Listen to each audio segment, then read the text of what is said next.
Welcome to In Your City Show, the hottest happy hour in STL. And also, There we are.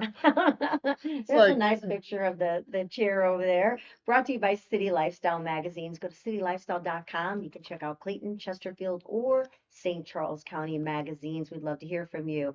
Lou Information Station. It's all about the Lou. What's happening? What's going on? We got a great guest coming up. We're gonna hear and talk about uh, not talk about, we're going to talk with Colin Schwartz of CFS Woodworks and Woodchuck Farms here in Bourbon, Missouri. Colin's journey from personal tragedy to building a thriving business is nothing short of inspiring, and we're going to hear more about his story. Fashion in the Fast Lane with Audra Harrold. She's going to bring in some latest trends to us. We're going to talk about that, but our question of the day, too. So, a new question for you here, Gordon, if I can find it, there it is. What hobby or skill has been the most therapeutic or life-changing for you? for me, Yeah, you have so many skills. You're really talented. singing relaxes me. Really? Yeah. I don't believe that. Like when I'm at home and Oh, okay, no, I mean difference. when I'm at home and How picking up a guitar and now you're talking. singing at home with nobody else around is Yeah. therapeutic for me. I would think, I always say that you're so lucky to be able to do that. So cool. Because I thought you didn't like singing. Because when you're singing and performing on stage, you're all in a zone of nervousness and perfectionist, and it's like awful. Like I don't like it actually. I don't like when you're singing. I love watching you once you're performing, but the point up to it, I would just rather come in later when you're up there singing because you're In so other words, worried about she doesn't want to be the wife part of the diva. of the band where they got to tear down and set No, you're up. just kind of diva-like and all worried about your voice and doing the la la la and doing stuff La la and la. but when Remember you're Peter singing at Brady when home, it's time to change? but you're, at home, yeah, singing. I think that would be super cool. I would think for me, which I don't really, I I work a lot. I tend to throw myself into work to help maybe either overwork to compensate, not truly healing from something like, losing someone. I don't know that I found the perfect hobby yet or something. I kind of thinking of that. Like, I wish I was still riding horses. That I would really enjoy. That's a big hobby when you're taking care of a live animal. Maybe Olive would be my hobby. Taking care of her distracts me. That's our English bulldog. I don't know. I don't really have reading a book. That's not really a skill set. When So I you don't rode really have when you rode anything. horses when you were younger, you were fearless on a horse. Yeah, Now, not anymore. Now I have fear. I yeah, think when you have kids, you get a fear that it changes safety you. Nana. Safety Nana is my nickname. But speaking of a long time ago, uh, and skill set, which this really doesn't have anything to do with why I've segued over to it, but what do you think about AOL? It's an end of an era. They're discontinuing the dial-up. Now, I'm going to be honest. I didn't know that they were still dialing up. Did you? No, Apparently, that's still a thing for what was AOL that? to The dial up after 30 years. Yeah. And nothing was more aggravating oh when my you'd hear gosh, that and it would not connect. So you'd yeah, have to do it again, or you'd lose connection and start that again. yeah, it was horrible. And I mean, I don't even remember having So are that they for getting rid of? So if they're getting rid of dial-up, are they getting rid of people's AOL emails?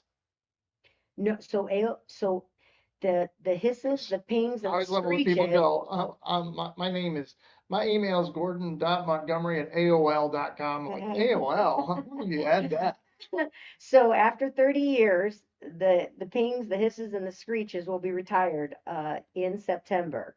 So formerly, of course, known as AOL dial-up internet shuts down. Now, it says it was discontinuing the old school connection option after an evaluation of its products and services that would no longer support dial-up software. And that is really not happening until the 30th of September. So the date portends the end of an era for millions millennials, Xers, boomers, and those of greatest generation. But I don't think, of course, AOL is gone. I just think the dial-up service, from what I'm understanding, is going to change. I honestly was surprised when I was reading this and learning about it because I actually did not know that the AOL dial-up was still happening. Did you? No, and it says here that what this is crazy. The internet as we know it Yes. started in the 1960s with the development of ARPANET, a U.S. Department of Defense project, officially became the internet on January 1st of 1983. I did not know it was 1983, making the start of the modern internet.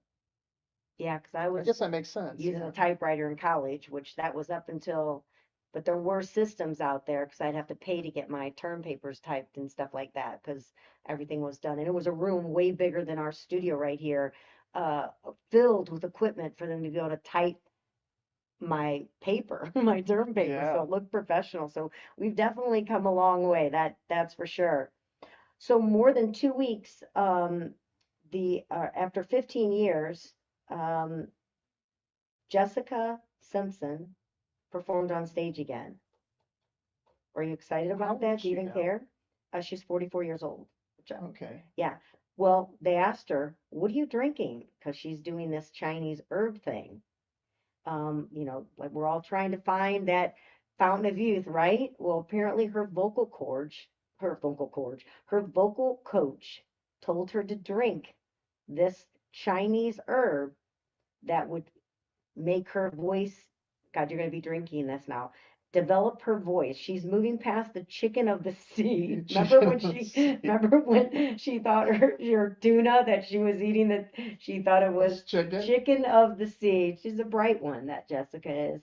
Um, but so you want to know what the ingredients of this Yeah, absolutely. concoction, this Chinese herb? I bet it's got ginseng in it. Hmm. You're probably going to be a little bit shocked. Really? Yeah. So you think it's ginseng? Well, it's actually snake sperm. Wow. That was a bit. That's what we call wow on the show. What is this supposed to do for you?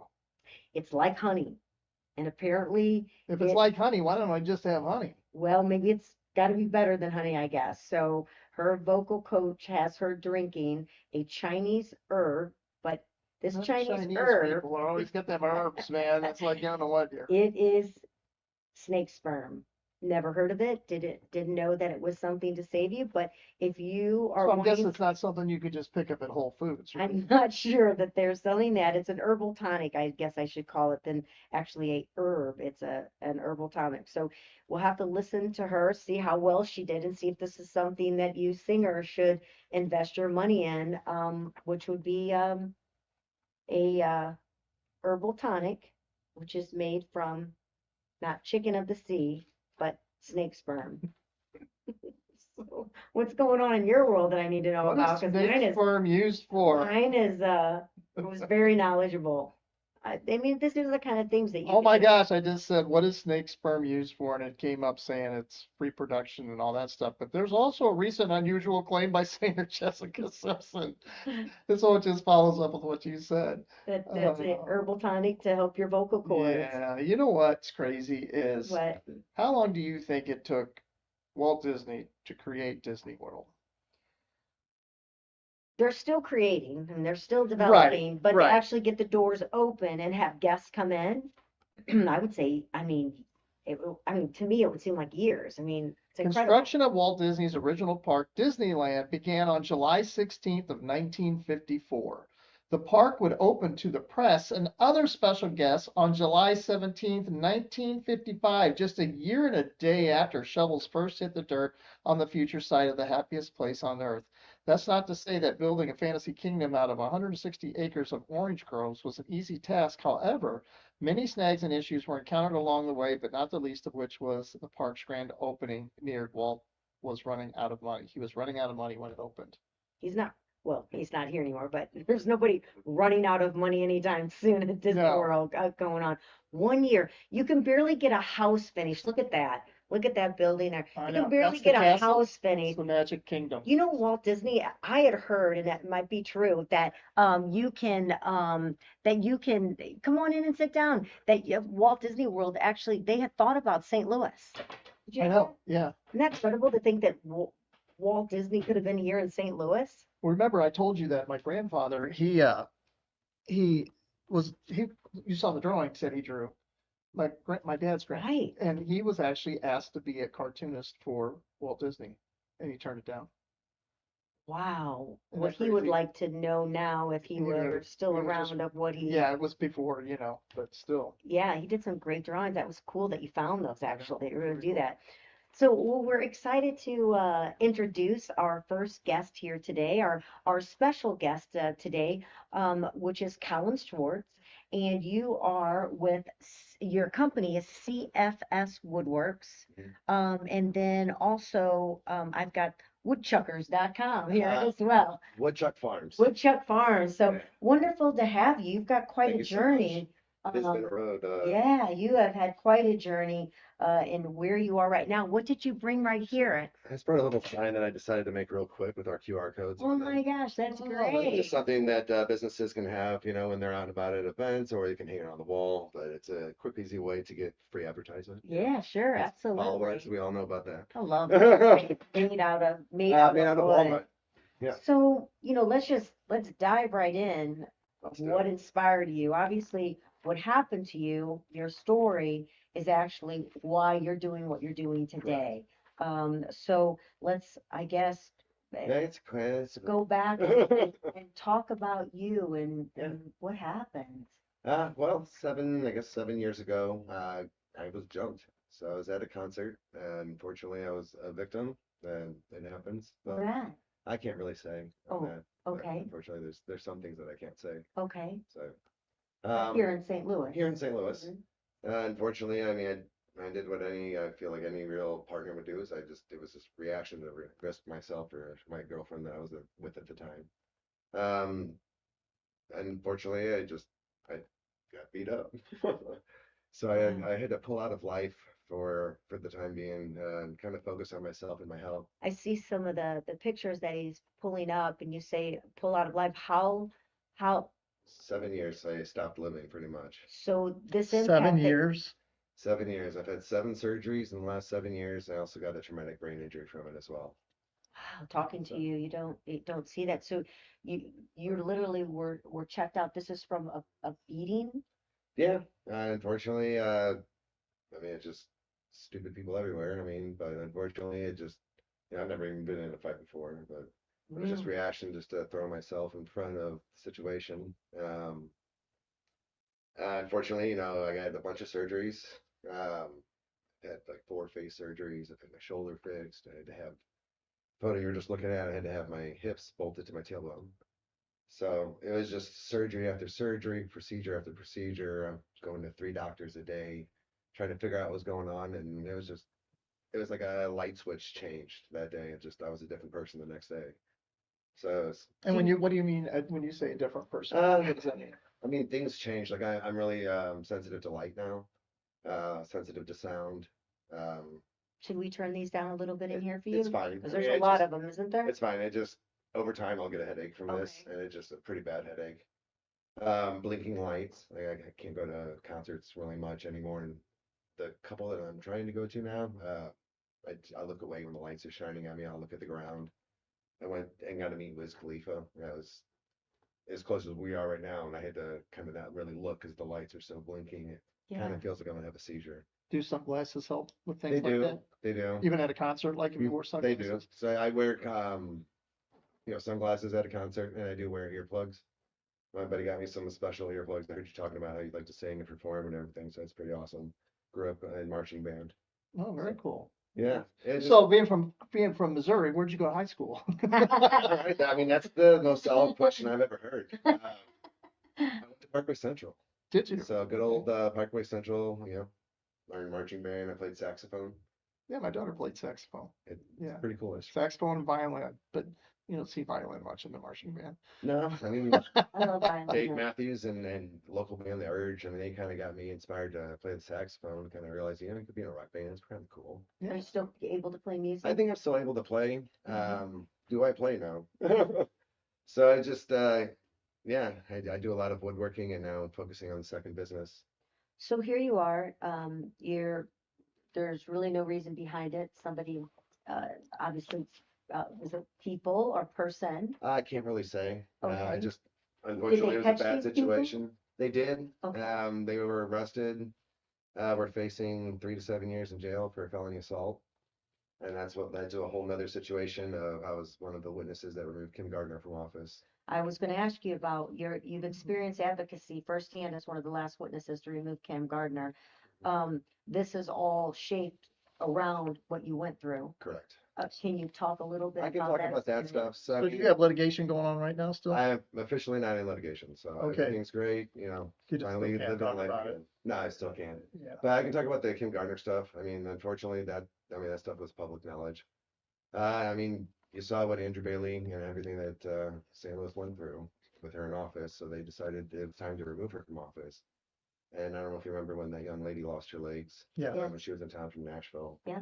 They actually called me 2 weeks prior to that and said that we got a trial date to put this guy in jail. So we waited 5 years to get a trial date, went through COVID, went through everything, went through every excuse that you could get, new judge, which kind of scared me, you know. Mhm. And then that happened with that young lady, and Andrew Bailey was removing her from office. So Kim Gardner had a huge laundry Did list. that situation help you or No, hurt absolutely you? not. Absolutely not. Yeah, I mean, Which at the situation? time, Her in office. No, the accident that just well, happened. because of that, Kim Gardner was like a spider. When you see, you turn on the lights and they try to run. Kim Gardner was trying to clean up her tail, and apparently she had a huge laundry list, which I was part of, unprosecuted felonies. So she was just slashing and letting people go, and unfortunately, Was that person one of them? I was one of them. Yeah. So that person that jumped me was one of them. So he was looking at 3 to 7 years in jail with a felony assault, with no plea bargains, nothing for the past 5 years. And then that girl unfortunately lost her legs. And Kim Gardner, I got a phone call from her in her office, and Judge Marvin, I forgot his last name, but he then worked, a retired judge, was working for her, who I've never really spoken to much. I've had like 7 or 8 prosecutors during this whole 5 years. So it was my understanding that she also had 258% turnover rate in her office. So I mean, there's times that they had 2, 3 lawyers at a time At prosecuting. what point does a thousands. red flag not mean anything? You know, it's like, come on. I can laugh about it now. I mean, Yeah. it was a lot of, soul searching of what happened, and it kind of let So when them. he called you, what happened then? You They became, called and said that they were excited to let him go with and amend down his charges, and let him go with a $10 ticket and 6 months probation. and I mean, my heart sunk to the floor. I mean, I Absolutely. was ready to punch holes in the wall. So it's, or in Kim Gardner. I am not a violent person, so it's just like, I will protect myself if I have to, but Yeah. Right. it was just a horrible situation. So I mean, I just, it's every day. Everyone gets to go off in their lives and enjoy things. I was dealing with this every day for the last 7 years. Yeah, So still with are. the surgeries, with the money, with everything, I mean, my mother, I mean, thank God for her. She moved back into her house. I had to stop working full time, stop working at all. Yeah. And I pulled back and had to move back into my mom's house and drive in my mom's car and living in my mom's basement. I had no money. I was beyond negative. Oh, I sure. mean, more than people's houses put together with, so it was a horrible situation. My Do you mom, remember it? Do you remember everything? everything plays in my head all the time. Okay, so you remember. So, yeah. I didn't know what the brain injury, how, or So yeah, the brain where you injury, were at when you were. there's like a laundry list of symptoms that I have. Sure. Memory, reading. I can't really read much anymore. Um, Math, it's kind of hard. So there's a lot of, sometimes like word finding can be really hard when I get stressed. Everything else like goes out the window. Will it progress? Will it continue to come back as you keep working on things or having therapy? Yes, from my understanding, but sometimes after years of post recovery, it is a lot of accepting. So Oh, I yeah. fought it for years of the diagnosis, and it actually took me about 2020 is when I guess 2 years, 2, 3 years of kind of not knowing what was going on with me. I just paid 10 grand to go to Colorado and get a brain test. Mm. So over COVID, I flew out there and got some brain tests where they inject you with a radioactive isotope, and they do pretty much like a what is it, the MRI of your brain, pretty Yeah. much. So they can tell when your brain is stressed, and I paid to have 2 different tests of regular base, and then they stressed my brain using like an iPad, and it showed that my brain doesn't get blood to the, I guess, amount, certain amount of That's supposed blood. to So be it able to have. is what it is. It's one of the tattoos that I got. It just kind of there's nothing I can do to change it. Things to help you heal. It took a long time to understand that. Well, then tell us what. Yeah, let's shift to a little more positive. Yeah, let's. Absolutely. So I heard you ask when I walked in about what kind of inspired me to get into this, and I'll be really honest with you. I was watching a lot of Parks and Recreation at the time, over COVID especially, and everything, and around Swanson. I got to tell you, Nick Offerman, who I've actually talked to him on Instagram before, he kind of inspired me to go out. And I'm like, I want to build something. And you never had before? No, I mean, I was in the automotive industry, so I had a little bit of Trade or a little bit skill? of trade and skill, but I never once did woodworking in my life. Yeah. So one day I saw a picture of a clothing rack and living in my mother's basement. I had nowhere to put my clothes. So I decided I wanted to build a clothing rack, and I wasn't going to do it out of reclaimed barnwood. So I went to some antique mall and I was going to look for this, barnwood, and I took the turn, and that day I can still see it. Someone had a booth of live edge walnut, just slabs of walnut there, and I'm just like, oh my God. And I think the brain injury kind of like, I think I'm part autistic, and I think I kind of bumped that up a little bit. So it's like I saw that wood like rough, and for some reason in my brain I saw a picture of it finished. So I knew like it was just like all the pieces just came together. I'm like, I know how I'm gonna build this. So I bought it and I built the live edge clothing rack, and that was my Do you have a first. picture of that by any I chance? think I do. I think I If do. that- I don't know if That's in there. I know we had Is that it? oh wow, look at the bottom. Yeah, so that's live edge walnut. I put it on wheels so I could wheel it around, and made a little spot on the corner for my, my robe. Yeah, it's fantastic. That's kind You of just solved it in your head yeah. and then went from there. That's a recent project Oh, that I that's did gorgeous. for Tegetoff Development. They're a development company. Jeff Tegetoff is pretty much he worked Oh, on look at that. Look Clayco. at that countertop. Where's that at? It's That's beautiful. at a place in Chesterfield Valley called the T-Spot. Yeah, Oh, sure, yeah. that's her new Center. spot, right? That's her new spot. I did a lot of the woodworking for her. So I did 38 feet of live edge red oak for her for countertops. And then she also acquired a community table I did. So then I sold her a matching piece of wood, It's gorgeous. end table. I made her a coffee table. Beautiful. So it's just something I can just see the stuff. I already know what to do. And I don't know how it came to my brain, but it just, Yeah. I know how to do it. And over time, since I can just kind of watch a video and just go at it. Yeah, it's fantastic. Beautiful, That was- beautiful items. Yeah, that one's 14 feet right there. And that's Who's that with that you? is Modest Yahoo. I don't know if you guys remember him. He is a Grammy nominated reggae artist that was very popular in the early 2000s, coming out with a bunch of new music currently. And what did you make for him? I made him a live edge rolling tray. Wow. I went out to West Hollywood, got to meet him at the Troubadour. Yeah. Fortunately, someone stole the board that I gave him. Oh, nice. So he came out to Delmar Hall and played a show. So I actually brought him some food from Max Local Eats, and I made him a couple more rolling trays, and got to meet with his family and got to hang out with them. What's one of your most favorite pieces that you have? This picture right here, I got the most famous piece that I've What was had. this picture? Sorry, you guys. That's Al Harrington, retired. These are all retired basketball players. Okay. So that's Al Harrington, Allen Iverson, and Larry Hughes, who's from St. Louis. Yeah. Got to meet with them and I got to give them one. And that was Wiz Khalifa. Gonna make him one. Mike Tyson, I made one. And Ric Flair. That's So how are you getting to, how do you meet these guys to be able to create? I guess once you But- make one or two, then the word gets out, right? that, and it just honestly like cold call. I feel like people are scared to kind of put themselves out there. I worked a job, and it kind of all I did for 6 months was cold calling. So now I cold called email, and I get pretty much landed Clayco. So the COO of Clayco is Jeff Tegetoff, who owns Tegetoff Development. So I got his email address from one of my friend's apartment managers, who he lives in one of his buildings over in Chesterfield, where Chris is. And I just sent him a cold calling email, and ended up landing a huge development company. That's why I did 4 pieces for them.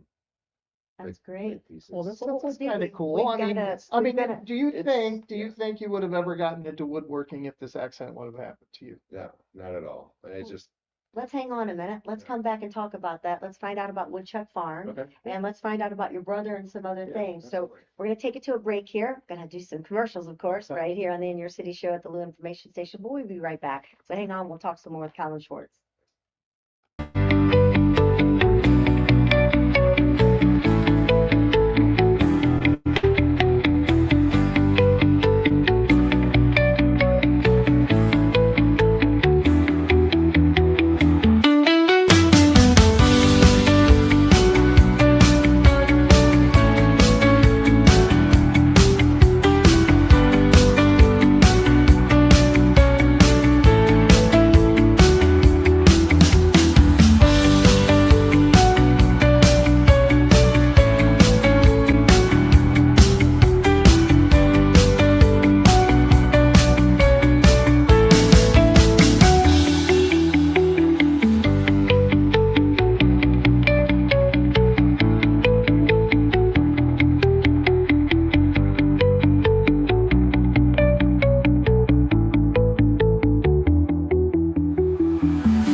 unfortunately from someone beating him up. Terrible incident 7 years ago, and he's been bringing himself back to life. And because of this terrible tragedy, it has inspired him to realize that he's an incredible woodworker and making some, which we can show again for anybody that wasn't with us at the beginning of the show, some of the great pieces like for Clayco and the T-Spot out in Chesterfield, just some beautiful woodworking projects. And it all started with you creating a clothes rack because you were living at home with your mom and the space due to your injury having to have help. So you've really come quite a long way. And there's something right now that's really inspiring you is Woodchuck Farms. Tell us a little bit about that.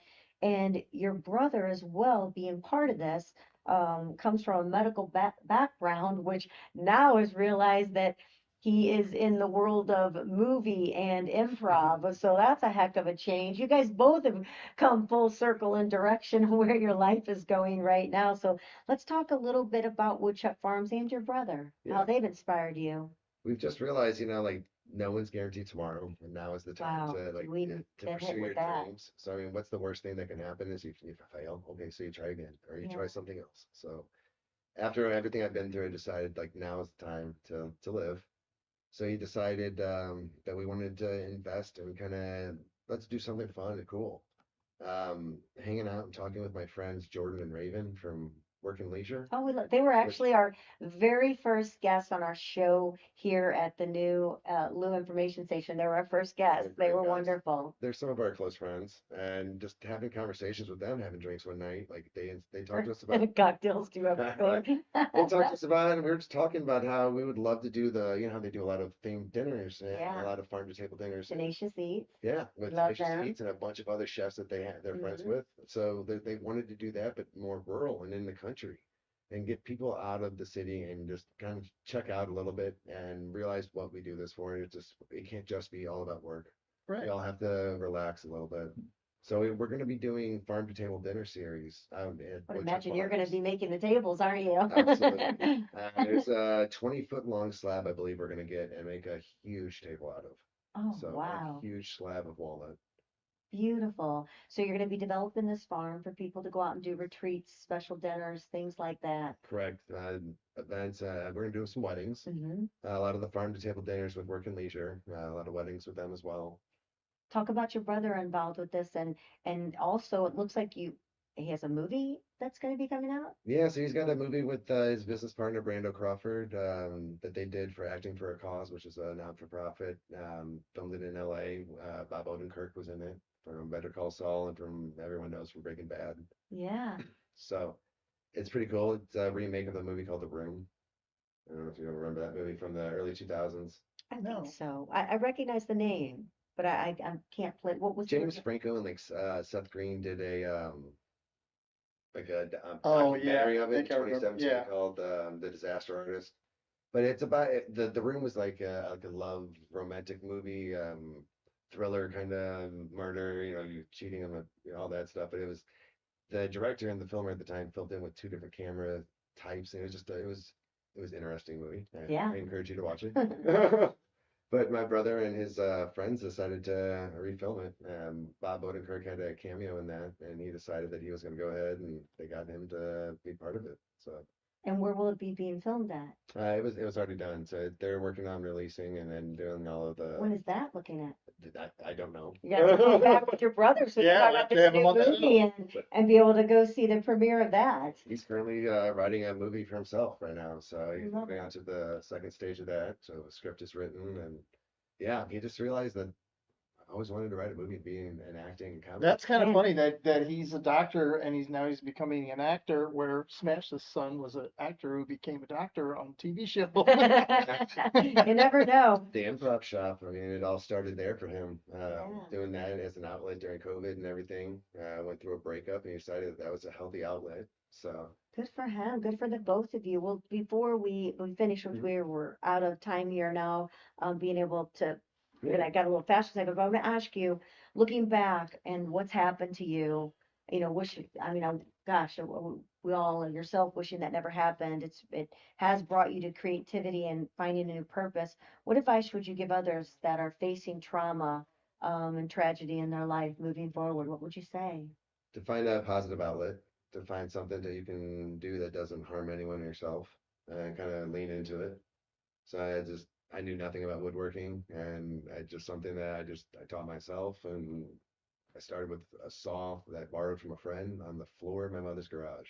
Yeah. So Sometimes we want to indulge in something else to kind of take the Something, pain away. something about the smell of wood. Yeah. yeah, there's something Well, about You it. know, In fact, we drive through an area in our subdivision community we live in. They're building a bunch of new houses, and he likes to just drive past it because you can smell all the new Yeah, build yeah. just going through Yeah, it. guys out to the wood shop. I'm actually building right now it's 1,800 square feet, but it's going to end up growing a little bit more.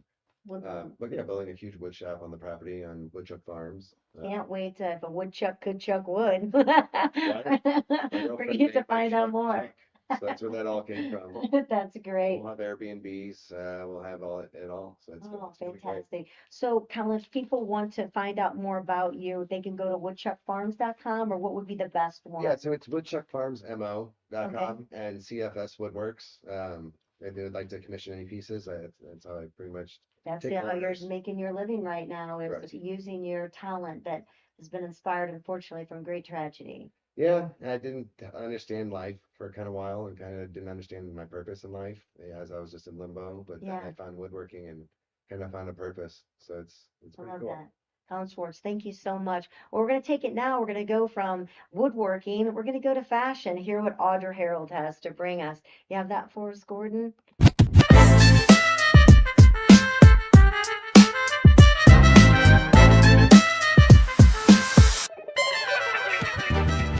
Hi, I'm Audra Harrold. I'm the Executive Director and co-founder of STL Fashion Alliance, which is a nonprofit here in St. Louis that supports local fashion professionals and students. And today I'm here with Michael Drummond, who is an amazing designer and artist here in St. Louis. And we're here to learn a little bit more about artist fashion. So Michael, welcome. Thank you so much for being with us. Why don't you tell us a little bit about yourself? Well, thank you for that lovely introduction, Audra. Like you said, I'm Michael Drummond, and I'm a fashion designer and artist. What about me? This is my studio space here at Stars Design Group. I'm so lovingly here, and every day I pinch myself because this is the best place with the best people. And I'm working on a couple of things.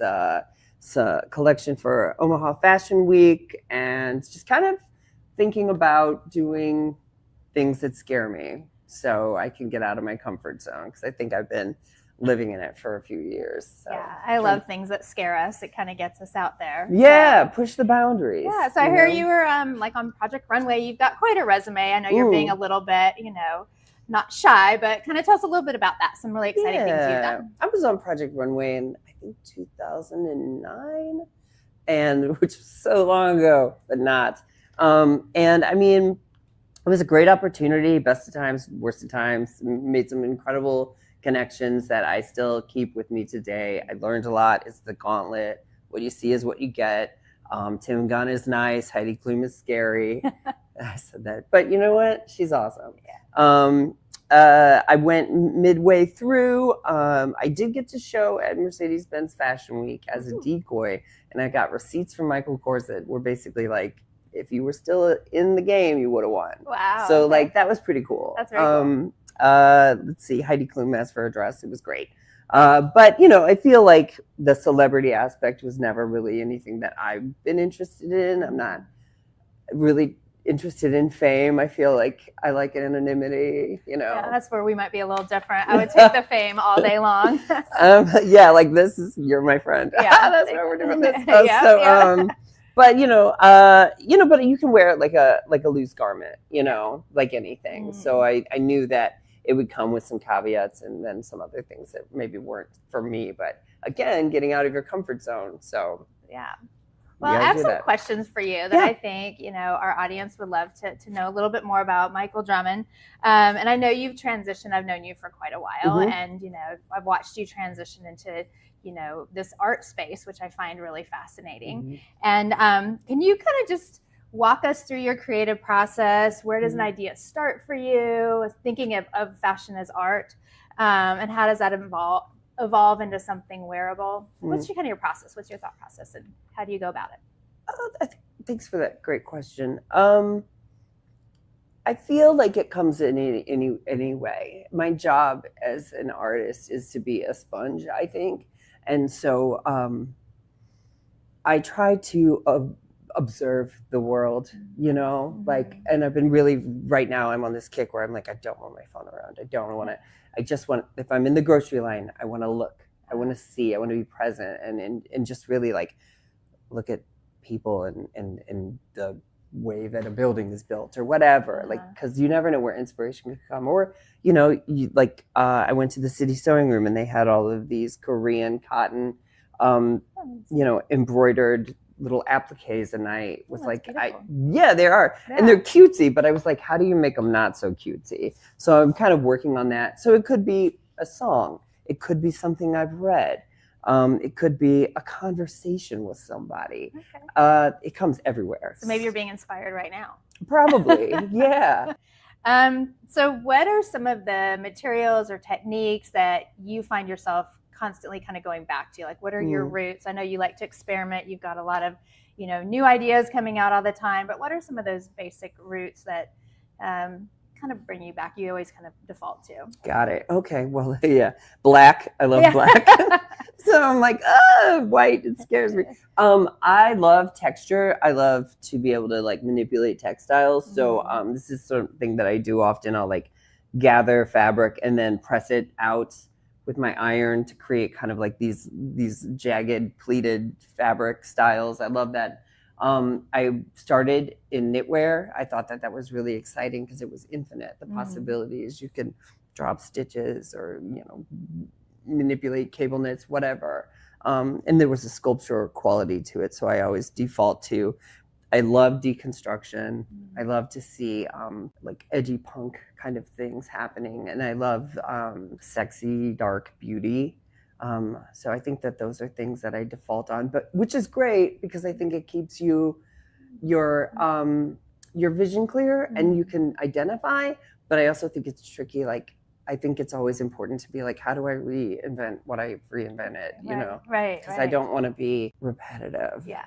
Well, I think that's one thing that's really cool about your work is you do work a lot in black and black and white. And every once in a while I'll be like, oh, Michael Drummond's got a pop of color. We're shocked.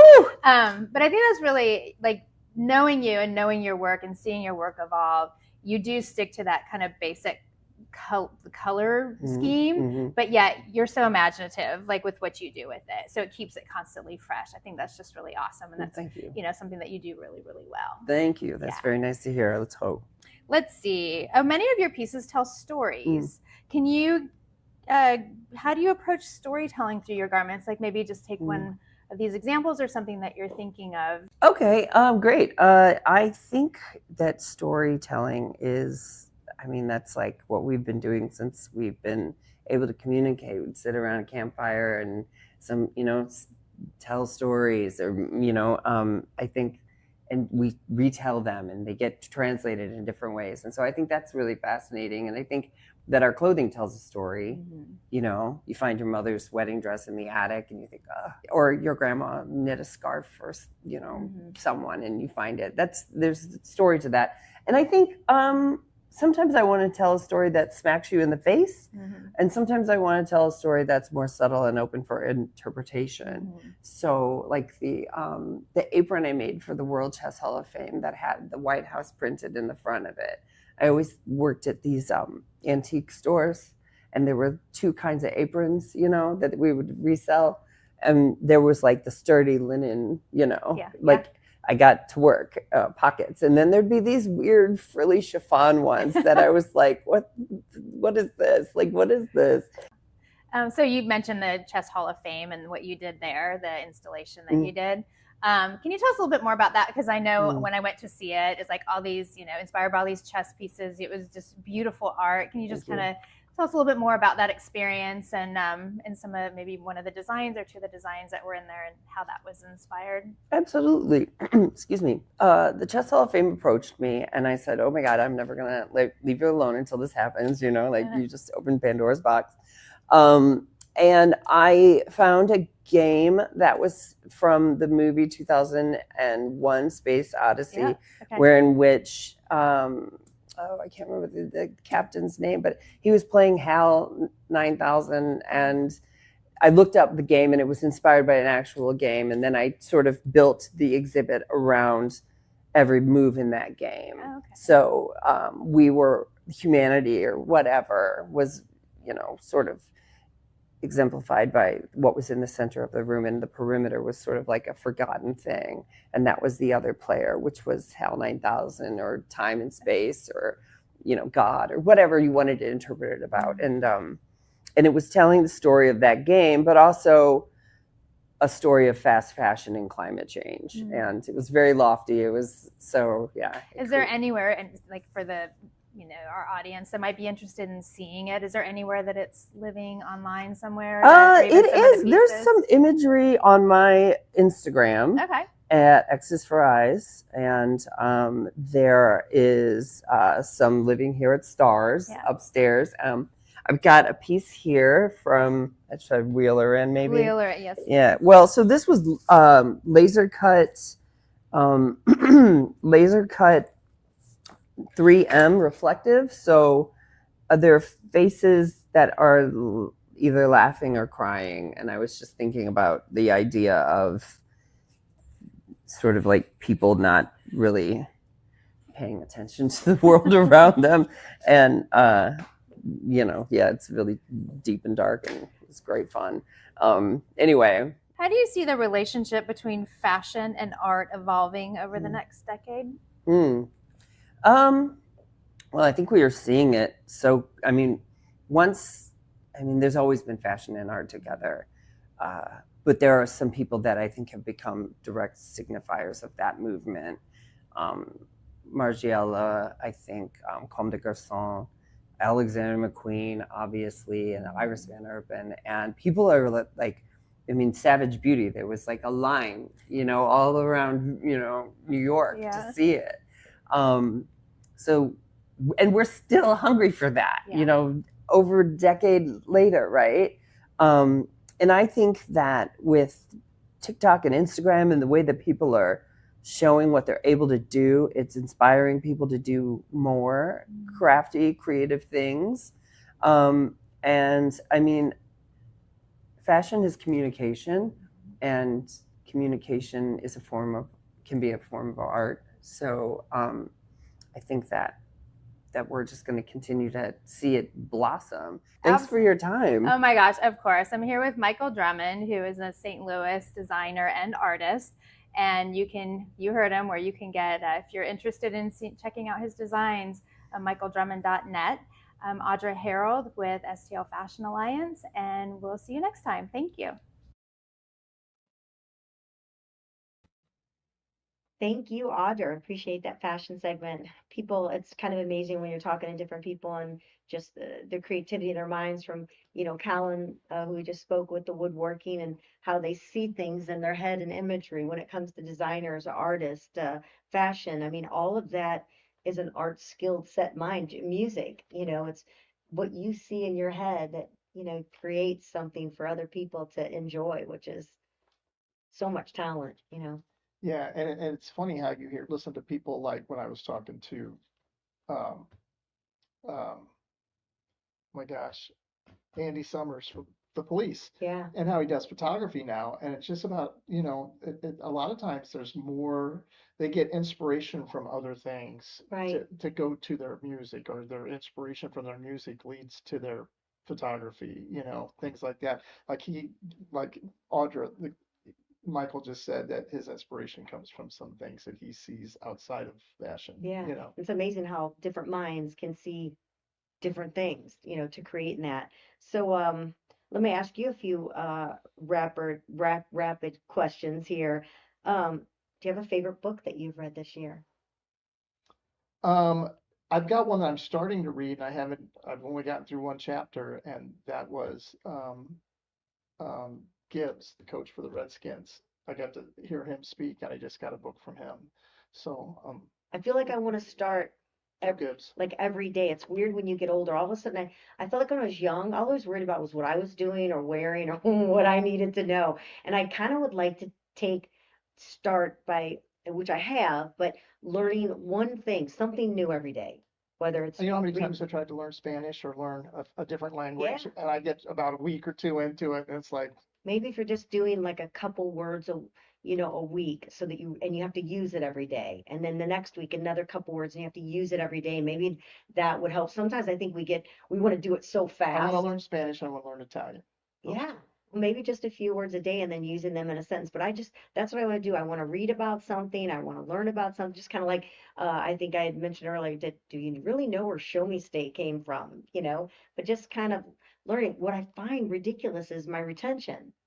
I learn something new, but if I don't use it and keep doing, then kind of like a joke, I have to tell it a few times and I got it down.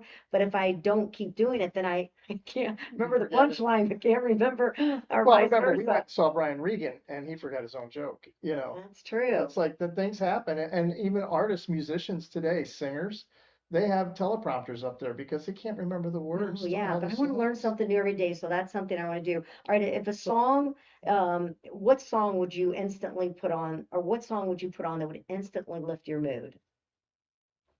Instantly lift my Yeah. mood. I find sometimes I listen to sad songs if I need a good cry. Do guys need good cries? For some reason, right now, I'm digging that Frank Sinatra song, uh, "The Very Best" or The something very like that. best? Yeah. Okay, cool song. All right, what's your go-to comfort food before we have to leave the show? Comfort food? Yeah, Go to comfort food? yeah. You know what? I'm telling you right now, there is nothing better for me comfort food than like open-faced roast beef with the brown gravy on a piece of white bread with mashed potatoes and gravy and really good green beans. Wow. That is just like That's it. that sets it That off does for it me. for you. I don't know so much that I'm a comfort food girl. I mean, I love mashed potatoes. I love those things, but I think something that when I'm in that mood and I want to relax or chill, I think I just want a really good pizza. Just give me a really good slice of pizza. Which And we had Pantera's the other oh night, my which was gosh, that fantastic. is such good pizza. There's one out in O'Fallon, which I love. So, well, there you go. What's your favorite comfort food? What's your song that lifts your mood? Think of things like that and maybe try something new every day to learn something new to kind of keep refreshing that brain. And man, whatever you do, don't take life for granted. It is a precious gift that you get to have every day. So until we get to see you for our next show, we hope you all have a fantastic evening. Go to our luinfo.com, subscribe, go to In Your City Show. You can follow us on Instagram and Facebook. And until our next show, Cheers. cheers.